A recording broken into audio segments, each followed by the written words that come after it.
Want to know what happens when protesters take over the streets outside a U.S. senator's home? There are Palestinian supporters and anti-Israel Jews protesting outside Senator Chuck Schumer's house in Brooklyn, New York, demanding that he stop funding Israel, as if a single senator has that kind of power.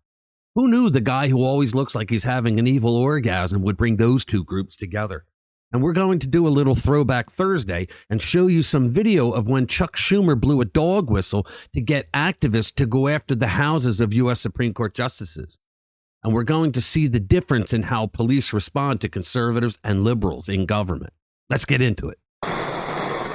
Hey guys, welcome back to the channel.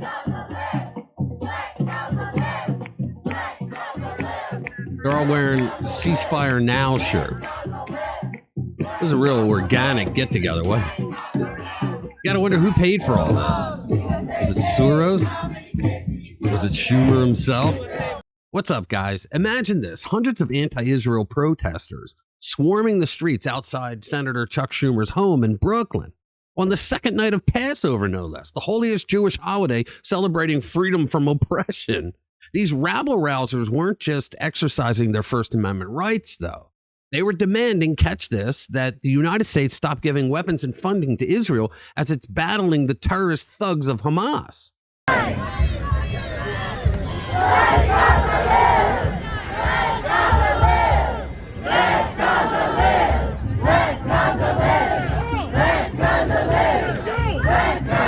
Let's go!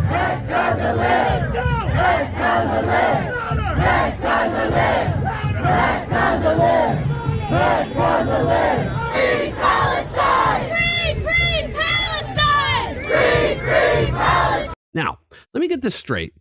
These are pro-Palestinian protesters trying to get Schumer, the Senate's top Democrat, to completely abandon our greatest ally in the Middle East, the only democracy over there. In the middle of the Passover celebration? You can't make this stuff up. According to videos circulating online, the NYPD had to show up and warn these knuckleheads that they were blocking traffic and would be arrested for disorderly conduct if they didn't get out of the streets.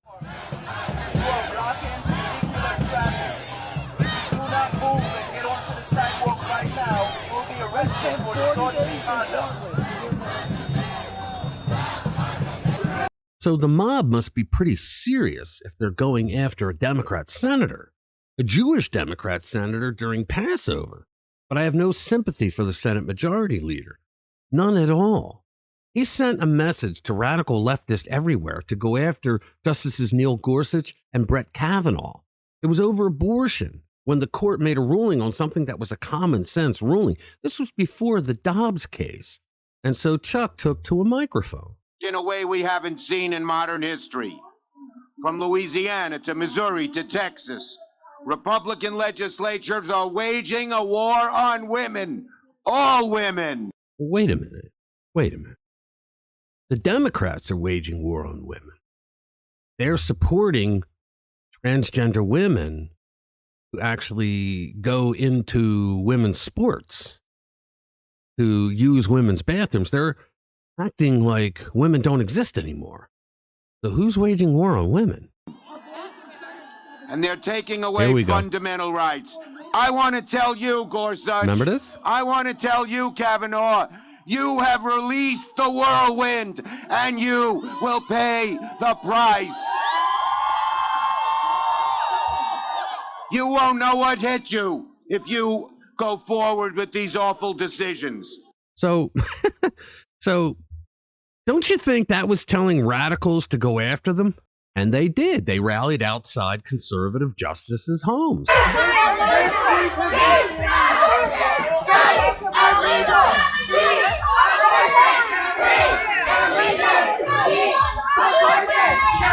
They also started harassing the justices at their homes when the Dobbs decision was leaked. It was before they even made the decision. Rain did not stop dozens of pro-choice protesters from taking to the quiet streets of Chevy Chase, Maryland, to make one thing clear. You don't get to take away my bodily autonomy and enjoy your Saturday night at home. You can do one or the other.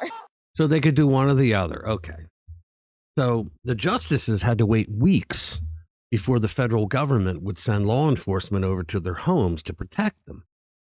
But apparently, Schumer had police around his home and neighborhood almost immediately. So you see the difference there. When it's a Democrat, they're protected. But when it is conservative Supreme Court justices, Joe Biden and his DOJ had to sit around and think for a while. A long while. All right, so never let it be said that I don't give both sides a listen.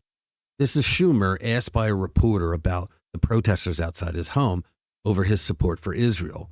He gives a pretty good response. It's kind of low, so you'll have to hear it, but you'll hear him fine. Leader Schumer, obviously, it's Passover. Happy Passover. Thank you. This evening, there were hundreds of protesters in front of your Brooklyn residence because of your support for this bill. People who were saying that they don't think there should be unconditioned aid to Israel. What's your message to those protesters? Listen to this. Also, just your response to these protests we've seen, pro-Palestinian protests on campuses like Columbia. Look, I put out a statement about Columbia. Peaceful protest is proper and appropriate, and I've always had 4 goals in terms of Israel policy. 1, radically reduce the presence of Hamas. You can't have peace with Hamas. Free the hostages, get as much humanitarian aid possible as done, and do everything you can to avoid civilian casualties. Last one. There you go. I mean, he sounded like a rational person. He almost sounded like a conservative. All right, guys, that's it. Thanks for watching this video. I'll see you in the next one.